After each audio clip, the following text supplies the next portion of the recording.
Amazon can pick an item from a warehouse shelf in under a minute. UPS can move a package across hundreds of miles in a single day. And yet, you have probably watched a tracking page freeze for 3 full days, with your package sitting at a sorting center just 15 miles from your house. It was not lost. It was not stuck behind a broken truck. In many cases, it was exactly where the system intended it to be. Retail giants are spending millions of dollars to intentionally make your shipping slower. And here is the part that will actually surprise you. It is not just greed. It is one of the most sophisticated optimization strategies in modern business. Once you understand it, you will never look at a tracking update the same way again. Imagine ordering a laptop charger online. You choose free standard shipping at checkout. The tracking page shows the item left the warehouse almost immediately. It traveled hundreds of miles in less than 12 hours. Then it reaches a sorting center 15 miles from your house. And it stops.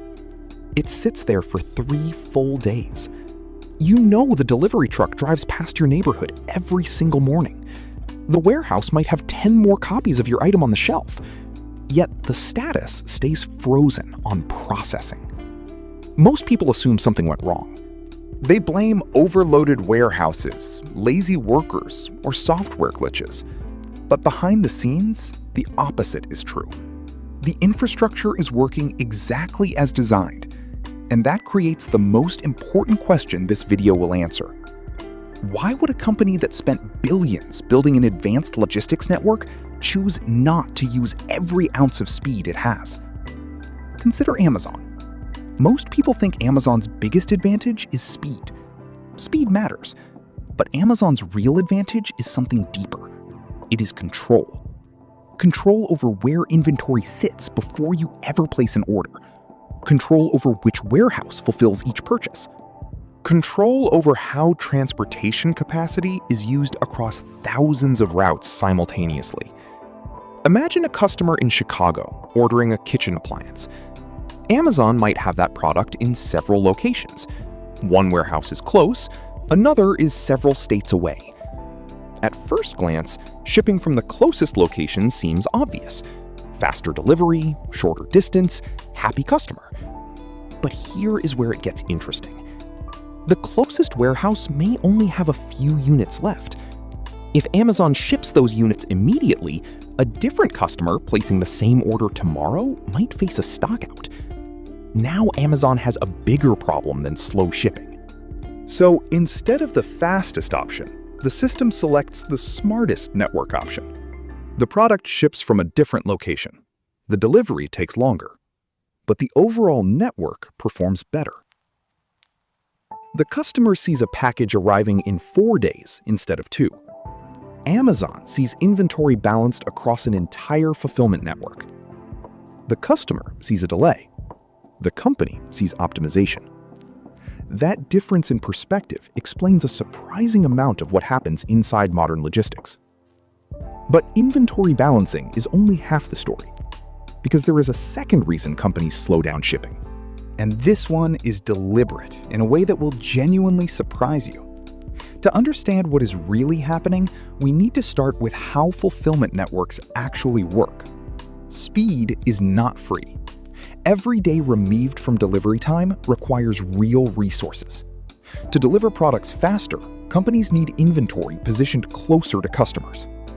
A company can place 1,000 units in a single central warehouse, or it can split those units across 10 regional warehouses, each one closer to a different city. The second option improves speed, but it also multiplies storage costs, handling costs, and replenishment costs across every location. Now multiply that across thousands of products. The costs rise fast. This is why faster delivery is expensive. You are not just paying for the truck. You are paying for the entire network required to make fast delivery physically possible. And this creates a mathematical problem that every supply chain team faces every single day. The closer a company gets to perfect speed, the more expensive every additional improvement becomes. Think about driving. Reducing a trip from 60 minutes to 50 minutes is usually easy. Reducing it from 10 minutes to 5 might be impossible, regardless of budget. The same curve exists in logistics. Every company must constantly ask one question: is the extra speed worth the extra cost? Here is what most people get wrong. A package moving slower does not automatically mean the supply chain failed. Sometimes the supply chain is doing exactly what it was designed to do. Companies rely heavily on a strategy called zone skipping. This is where a retailer collects thousands of individual packages heading toward the same region. They ship them together in one massive truckload, bypassing intermediate sorting stops. If a company sends a half-empty truck just to deliver your single package tomorrow, they lose money. Instead, the system holds your package at the initial warehouse until enough orders have accumulated to fill the truck completely. This is called a full truckload requirement. Your individual order waits so the full group achieves maximum transportation efficiency. By waiting 48 hours to fill a truck, a brand can cut its long-distance transit costs by up to 40%. The system also uses batch processing. Instead of processing your order the second you click buy, the warehouse waits for thousands of similar orders. Then it picks and packs them together. If a worker picks one item at a time, labor costs rise dramatically. When they pick 100 items in a single pass, efficiency scales. Your package waits, so the system saves on labor. These two strategies, zone skipping and batch processing, explain most of the delay you experience between placing an order and watching a package move. But they are still not the most surprising part of this story. There is a third force at work, and it operates at the level of software. Have you ever checked out an item listed as in stock, then watched it sit in processing for several days before it moved? That gap is often deliberate. It is called calculated friction, the intentional introduction of delay into a system to guide customer behavior. Here is the economic logic. If standard free shipping is fast enough, the premium shipping tier loses its value entirely. Think of an amusement park. If the regular line moves in 5 minutes, nobody buys the expensive Fast Pass. The park needs the regular line to take time for the Fast Pass to remain worth purchasing. In e-commerce, software enforces exactly this gap. Modern order management systems assign explicit priority codes to every order. A premium subscription order receives a high priority flag that routes it immediately to the front of the picking queue. A standard order receives a low priority flag that routes it to a temporary holding zone inside the warehouse. The item is physically capable of moving the box. The driver may have space on the truck today, but the software prevents them from loading your box. It forces the package to wait inside a holding area until its assigned delivery window opens. This is called a programmed threshold delay, and it is built directly into the warehouse management system. The consequence is a perfectly tiered logistics system, where every delivery window is matched to what the customer paid, not what the network can physically achieve. When Amazon built Prime, this was the core mechanism. If standard shipping remained fast, Prime would have no primary value proposition. By programming artificial delays into non-premium orders, the subscription became a bypass. The result was billions of dollars in recurring high-margin membership revenue. They turned a logistical gap into a highly predictable psychological funnel. And that is not unique to Amazon. Major retailers like Target and Walmart use similar algorithmic routing systems to enforce the same kind of tier separation. There is one more dimension worth understanding. Moving a package by airplane costs up to 5 times more than moving it by ground truck. If standard orders that are geographically close to the customer accidentally received overnight ground delivery, they would be receiving premium service for free. The algorithm must prevent this to protect the value of the premium tier. If standard users receive accidental speed, they will never upgrade. So the warehouse management system assigns strict processing delays to non-premium accounts and flags orders to sit idle for a predetermined number of hours. Every delivery window is calibrated. A logistics network cannot optimize for maximum speed, minimum cost, and maximum flexibility simultaneously. It must choose.